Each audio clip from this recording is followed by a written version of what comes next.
जम्मू कश्मीर में 10 साल बाद हुए विधानसभा चुनाव के नतीजे 8 अक्टूबर को आएंगे और उससे पहले एग्जिट पोल के सर्वे में कांग्रेस और एनसी गठबंधन सबसे आगे दिखाई दे रहा है। एक्सिस माई इंडिया के एग्जिट पोल के मुताबिक जम्मू कश्मीर की 90 विधानसभा सीटों में से कांग्रेस प्लस एनसी गठबंधन को 40 सीटों पर जीत दर्ज हो सकती है। वहीं पर बीजेपी 29 और पीडीपी समेत अन्य जो पार्टियां 21 सीटों पर जीत दर्ज कर सकती हैं। अब इधर विधानसभा चुनाव के नतीजे से पहले केंद्र सरकार ने जम्मू कश्मीर विधानसभा के लिए 5 नॉमिनेटेड मेंबर बना दिए हैं। अब चुनाव रिजल्ट के बाद जम्मू कश्मीर में विधायकों की टोटल संख्या 95 होगी और बहुमत के लिए 48 सीट की जरूरत होगी। इधर नतीजे से पहले सियासी दलों की मीटिंग का दौर भी शुरू हो चुका है। कांग्रेस नेता और पंजाब के पूर्व सीएम चरणजीत सिंह चन्नी ने इंजीनियर राशिद से मुलाकात की है। एग्जिट पोल के मुताबिक इंजीनियर राशिद की पार्टी एआईपी के भी अच्छे परफॉर्मेंस की उम्मीद जताई जा रही है। जम्मू कश्मीर में जनता के फैसलों पर कयासों का दौर। एक्सिस माई इंडिया के एग्जिट पोल में कांग्रेस एनसी गठबंधन का जोर। जम्मू में कौन आगे, किसके पाले में गया कश्मीर, 8 अक्टूबर को असली तस्वीर। जम्मू कश्मीर की जनता को 10 साल बाद अपना निजाम चुनने का मौका मिला है, तो जम्मू से लेकर कश्मीर तक घाटी के लोगों ने जमकर मतदान किया। 3 फेज में हुए विधानसभा चुनाव के नतीजे 8 अक्टूबर को आने वाले हैं। उससे पहले एग्जिट पोल सामने आ गए हैं। एग्जिट पोल के सर्वे के मुताबिक कांग्रेस और नेशनल कॉन्फ्रेंस गठबंधन को बढ़त मिलती दिख रही है। इंडिया टीवी और एक्सिस माई इंडिया के एग्जिट पोल के मुताबिक जम्मू कश्मीर की 90 विधानसभा सीटों में से कांग्रेस एनसी गठबंधन 35 से 45 सीटों पर जीत दर्ज कर सकता है। वहीं बीजेपी 24 से 34 और अन्य पार्टियां 16 से 26 सीटों पर जीत दर्ज कर सकते हैं। जाहिर है एग्जिट पोल के नतीजों से कांग्रेस एनसी गठबंधन खुश है, तो बीजेपी 8 अक्टूबर के इंतजार की बात कह रही है।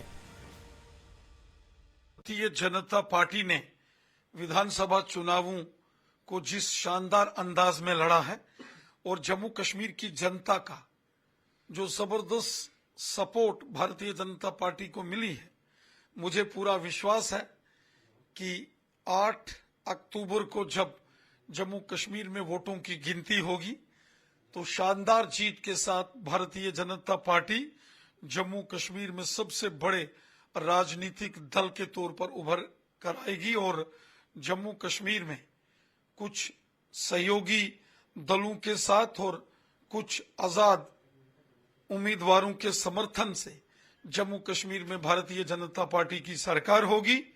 पिछले 10 वर्षों में जो प्रधानमंत्री मोदी साहब ने जन कल्याण के कार्य किए हैं, जो जम्मू कश्मीर में अमन शांति और खुशहाली को मजबूत किया है, मुझे पूरा विश्वास है कि जम्मू कश्मीर में प्रचंड बहुमत के साथ जम्मू कश्मीर की अगली सरकार बीजेपी की होगी और जनता के सहयोग से हम ये चुनाव जीतेंगे। हमारे वास्ते एक एक्सपेक्टेड लाइन पे है, बल्कि हम तो समझते हैं कि इससे बेटर ये एग्जिट पोल है, एग्जैक्ट पोल जो होगा वो इससे बेटर होगा।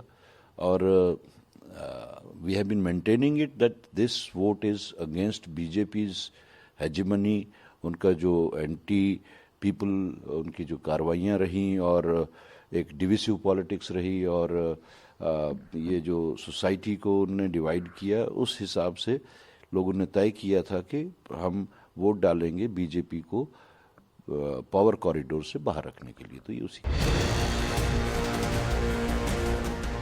जम्मू कश्मीर से धारा 370 हटने के बाद पहली बार हुए चुनाव में 18 सितंबर, 25 सितंबर और 1 अक्टूबर को 3 चरणों में वोट डाले गए थे। इस बार नेशनल कॉन्फ्रेंस और कांग्रेस ने गठबंधन में चुनाव लड़ा है, जबकि महबूबा मुफ्ती की पीडीपी और बीजेपी अपने दम पर मैदान में है। ओवरऑल कांग्रेस और एनसी गठबंधन की बढ़त दिखाई दे रही है, तो जम्मू रीजन में बीजेपी कांग्रेस से आगे निकलती दिखाई दे रही है। बीजेपी को कांग्रेस से 10% ज्यादा वोट मिल रहे हैं। एग्जिट पोल में जम्मू रीजन में बीजेपी को 44% वोट, जबकि कांग्रेस एनसी को 34% वोट मिलने के आसार हैं। वहीं कश्मीर वैली में कांग्रेस एनसी क्लीन स्वीप कर सकती है। यहाँ पर गठबंधन को 41% वोट मिलते दिख रहे हैं। कश्मीर रीजन में पीडीपी को 18% वोट का अनुमान है।